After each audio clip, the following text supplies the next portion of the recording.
प्यारे छात्रगण, आज मैं इस विषय पर चर्चा करता हूँ कि नीट परीक्षा की तैयारी आप किस प्रकार से करें। हालांकि नीट का एग्ज़ाम 5 मई को है। यह उन छात्रों के लिए नहीं है, छात्र छात्राओं के लिए नहीं है जो 5 मई को परीक्षा में बैठने वाले हैं, बल्कि ऐसे छात्र और छात्राओं के लिए है जो अभी अभी इंटरमीडिएट की परीक्षा में पास हुए हैं या होने वाले हैं। तो ये उनके लिए है, क्योंकि अगले नीट के लिए उनके पास पूरा समय होगा और इस समय में वो किस प्रकार नीट की परीक्षा की तैयारी सही ढंग से करें, इस बात की चर्चा यहाँ हो रही है। तो सर्वप्रथम नीट की जो योग्यता होती है वो होती है फिजिक्स, केमिस्ट्री, बायोलॉजी से इंटरमीडिएट। हालांकि कुछ छात्र छात्राएं इंटरमीडिएट में फिजिक्स, केमिस्ट्री, बायोलॉजी के अलावा एक्स्ट्रा में मैथमेटिक्स रखते हैं। उनके सामने कुछ चीज़ों का फ़ायदा होता है जिसकी चर्चा हम बाद में करेंगे। तो नीट परीक्षा में जो भी बच्चे बच्चियां तैयारी कर रहे हैं उनके सामने में फिजिक्स के न्यूमेरिकल पोर्शन में कुछ प्रॉब्लम आती है। इस प्रॉब्लम को समय रहते दूर करने की आवश्यकता होती है और कुछ समस्या केमिस्ट्री के ऑर्गेनिक और फिजिकल केमिस्ट्री में आती है, जिसे समय रहते दूर करने की आवश्यकता होती है।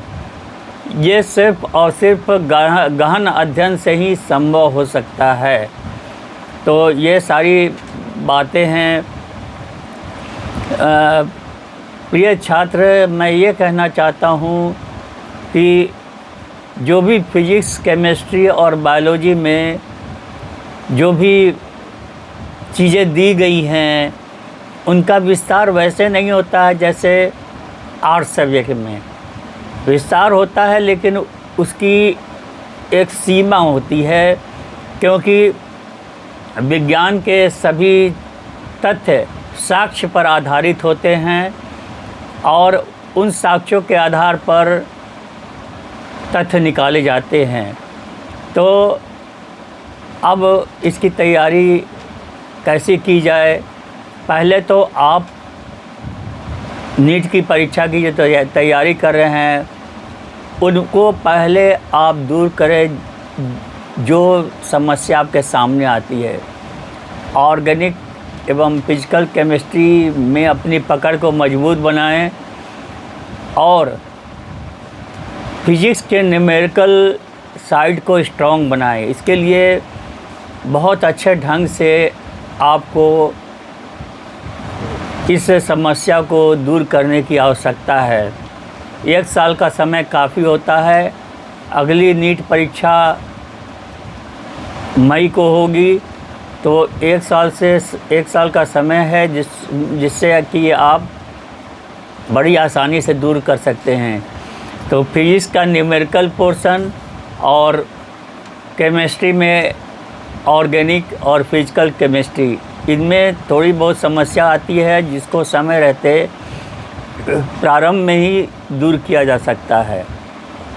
अब नीट की परीक्षा में जो भी साइंस सब्जेक्ट होते हैं वो ऑब्जेक्टिव होते हैं। उनमें आपके सामने विकल्प होता है A, B, C, D। आपको उस विकल्प को चुनकर टिक मार्क करना पड़ता है।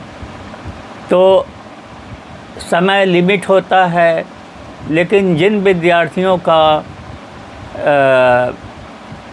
एक याददाश्त कहिए या जो IQ होती है उनकी क्षमता ज़्यादा होती है, वो विकल्प को देख के ही समझ जाते हैं कि इस जो प्रश्न पूछे गए हैं उसका सही आंसर क्या होता है। ये सारी बातें हैं। तो पहले नीट की परीक्षा में विस्तृत अध्ययन करना चाहिए। न्यूमेरिकल पोर्शन जो फिजिक्स में आता है उसको दूर करनी चाहिए। ऑर्गेनिक और फिजिकल केमिस्ट्री में भी जो भी प्रॉब्लम आती है उसको पहले सॉल्व करना चाहिए। उसके बाद विस्तार पूर्वक आप अच्छे जो नीट परीक्षा की जो किताबें हैं उसका आप सहारा ले सकते हैं, सहयोग ले सकते हैं, और कम से कम नीट परीक्षा के लिए 6 से 8 घंटे नियमित रूप से आप अध्ययन करें, बीच में बिल्कुल गैप ना करें।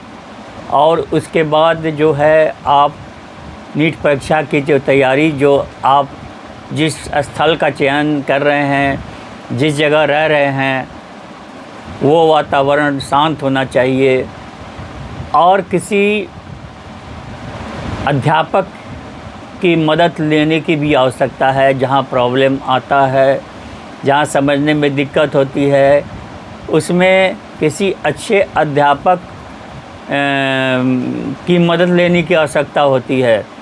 प्रायः ऐसा देखा गया है कि बड़े बड़े कोचिंग संस्थान अपनी ब्रांडिंग करते हैं, अपनी एडवर्टाइजमेंट करते हैं, और बच्चे जो हैं उन संस्थानों में प्रवेश करते हैं। तो कोई भी संस्थान बुरा नहीं होता है, बशर्ते कि आप अच्छे ढंग से तैयारी करें, जो आपको वहाँ पढ़ाया जा रहा है उसको अच्छी तरह से समझे, जो भी सब आपके सामने प्रॉब्लम आती है उसको आप पूछें।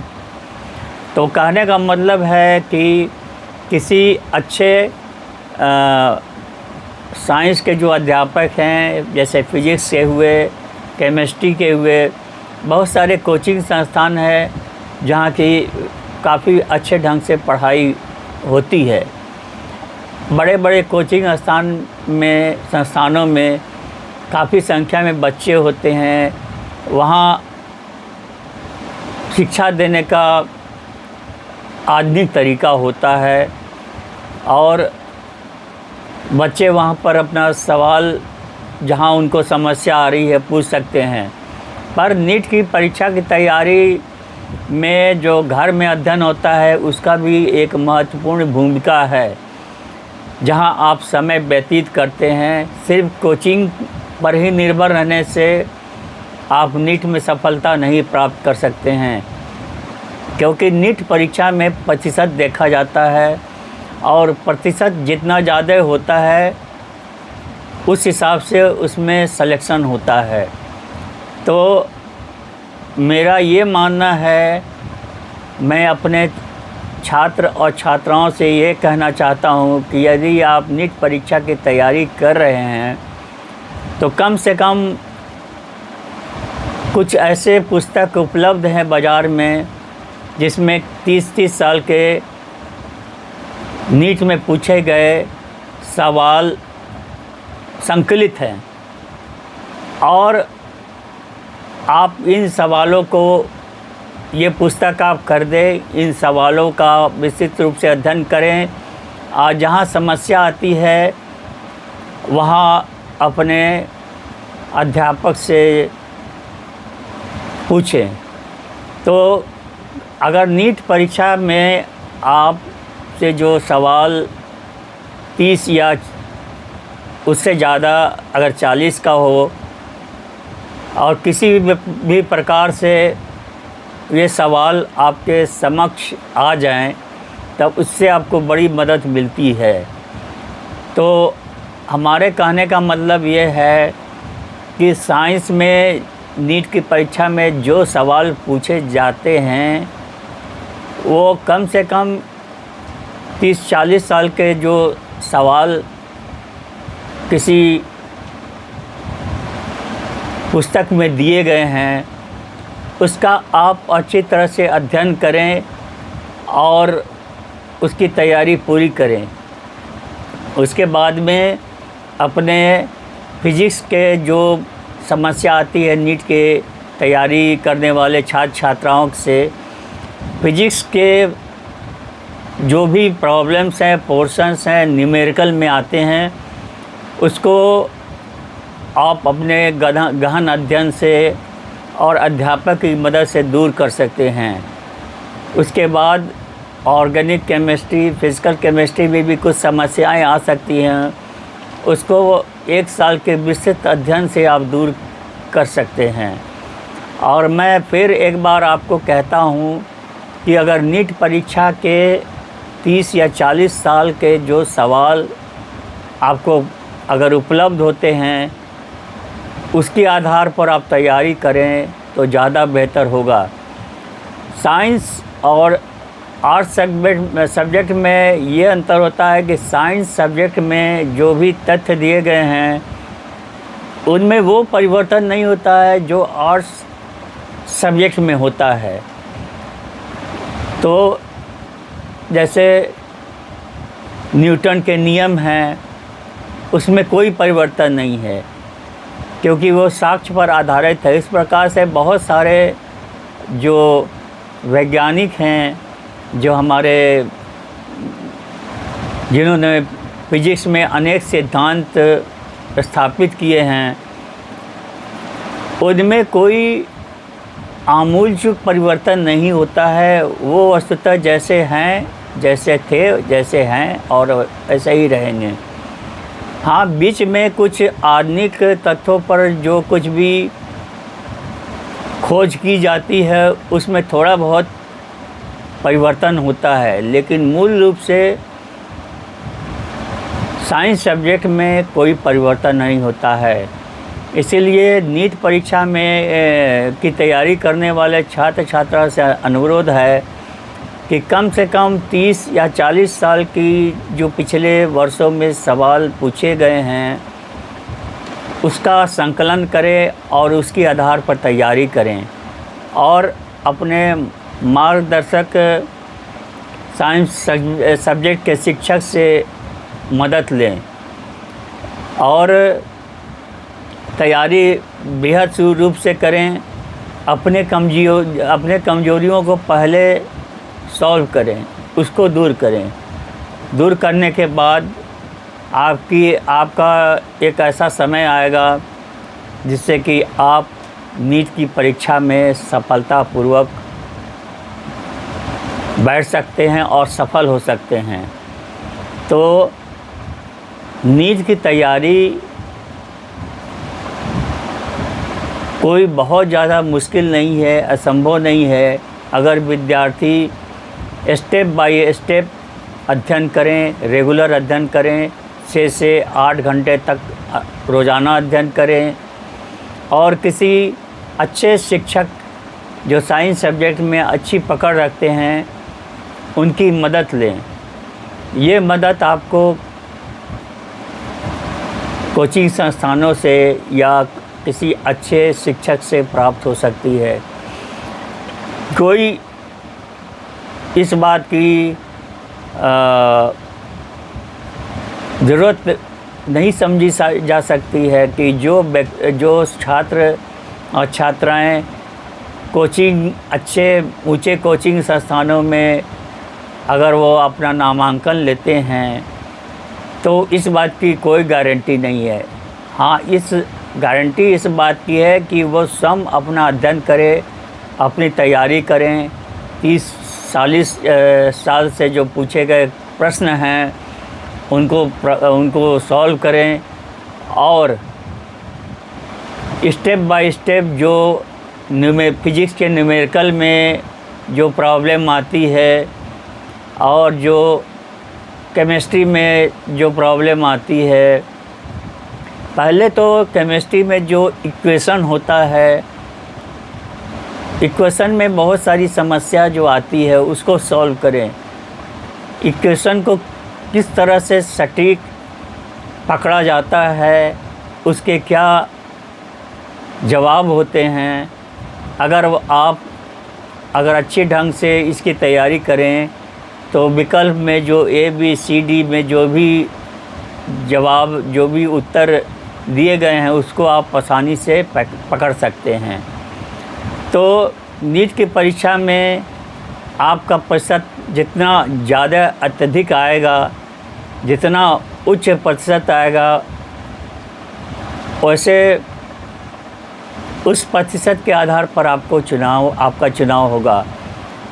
मेरे प्यारे छात्र छात्राओं, हमने जब मेडिकल की तैयारी प्रारंभ की थी, उस समय हमारे समय में प्री मेडिकल टेस्ट हुआ करता था और हमारे देश में मेडिकल कॉलेजेस की संख्या बहुत कम थी। बहुत सारे प्राइवेट मेडिकल कॉलेज साउथ में थे, तो जिनके पास पैसा होता था डोनेशन दे करके वहाँ वो अपना एडमिशन ले लेते थे, लेकिन सबों के पास उतना पैसा देने के लिए नहीं होता है।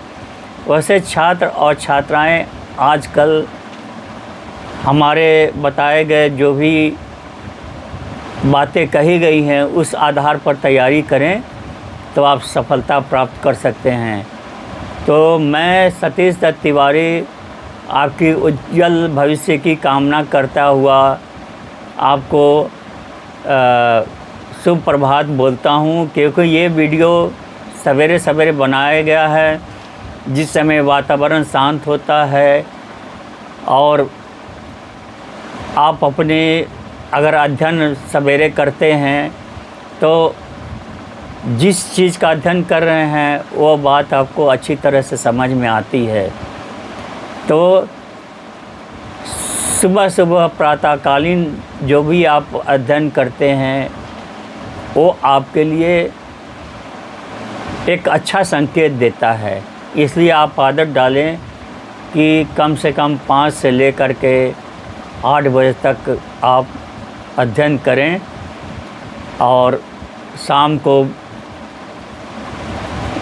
को भी आप 7 बजे से लेकर के 9 बजे तक खाना खाएं, थोड़ा टहलें और उसके बाद से कम 9 बजे के बाद से आप 12 बजे तक अध्ययन कर सकते हैं, क्योंकि दिन के समय में काफ़ी